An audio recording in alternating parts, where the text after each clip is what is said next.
Sir, isn't it true that on a separate occasion you actually provided the defendant with a gift? No. Well, sir, do you remember providing her with a book called Erroneous Zones? Yes. And that was something that you provided to her, right? It was mailed to her, yes. Which means you provided it to her, correct? Yes. And you provided it to her because at that point you believed that she was depressed, right? No. Well, let's take a look at what your testimony was. See if this refreshes your memory.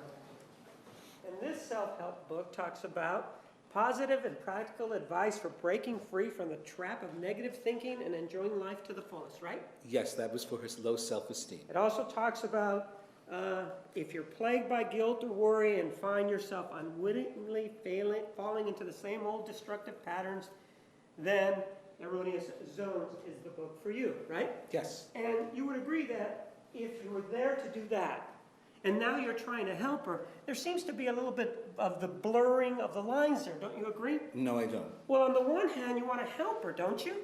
By giving her that self-help book, yes or no? Yes, it wouldn't be bad. Yes, I helped her. And on the other hand, you're to provide an impartial evaluation in this case, right? That's what the code says, right? I didn't read the book to her. I sent her the book. Right.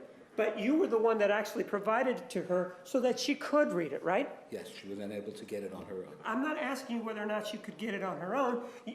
The fact that she couldn't get it on her own, that made you upset enough to go out and buy it for her, right? No, it didn't make me upset. I did what I did for many people and recommended Well, I'm a not book. asking about many people. I'm asking about this particular case. Because you said that she couldn't get it, you went out of your way to get it and then send it to her, right? Correct. That required you to go buy the book, right? Yes. That required you to put it in whatever container there was and mail it to her, right? No, I ordered it online. You ordered it online.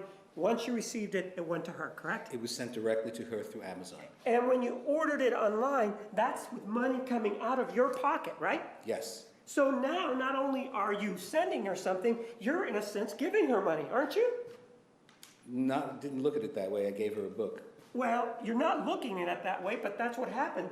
You gave her money, and you gave her a book that cost you money, right? Yes. How much did that book cost you? $9. So here you are buying her a gift that's $9, right? No, it was not a gift. Oh, did she give it back to you? She offered it back to me. No, actually. I'm not asking you if she offered it back to you. She never gave it back to you, right? I didn't ask for it back. Did I ask you whether or not you asked for it back? So what are you asking? I'm asking you whether or not isn't it true that she never gave it back to you, right? She offered it back to me. I'm not asking you whether or not she offered it to you. You understand that's not my question. You understand that, right? Yes? My question is, isn't it true that the book was never returned to you? Correct. And so you did this because you believed, or for whatever reason, you started to like her, right? No, Oh, so you dislike her. I didn't say that either. So you do like her then? I can't answer that question, true, yes or no. Well, why not? You spent how many? You went to see her on 12 separate occasions, right? Depends what you mean by like.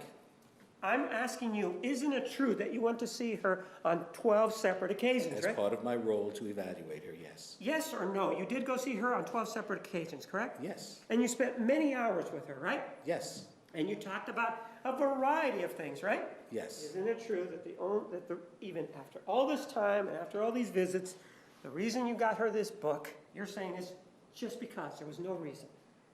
There was a reason. And the reason was that you wanted to give her something, right? No. Well, you did give her something, didn't you? Yes. And there is a code of ethics, correct? Yes. And that code of ethics prohibits you from providing gifts to somebody like the defendant, doesn't it? It wasn't a gift. Sir, isn't it true that it went over and it got to her, didn't it? She was suicidal at the time. I'm not asking you whether or not she was suicidal, right? Am I asking you that? No, you're not. And if she was suicidal, you're not the treating physician, are you? I'm not treating her. Well, if she was suicidal, it was somebody else's responsibility to take care of it, right? Judge, objection. Can we ask the state not to yell at the witness? It's not necessary. Please. And in this particular case, you told us that you thought the defendant was suicidal, right? She was telling us that she was going to kill herself. Sir, Now you're changing the story because now you're saying she was telling you. You, Objection to the mischaracterization of changing the story. Sustained. sir, didn't you tell us just minutes ago that she was suicidal? She Didn't you? told us she was suicidal. I understand that's what you're saying now. I'm asking you to think, you don't have any memory problems, do you? No. I'm asking you to think back to maybe 5 minutes ago. And 5 minutes ago, isn't it true that you told us, when I was asking you about the gift, you told us, well, she was suicidal. Do you remember that spontaneous statement coming from you? Yes, but I didn't mean that she was going to kill herself right there. She had told everyone. Sir, I'm asking you if you remember the statement, yes or no. You're not allowing me to explain this. All right, counsel, one at a time.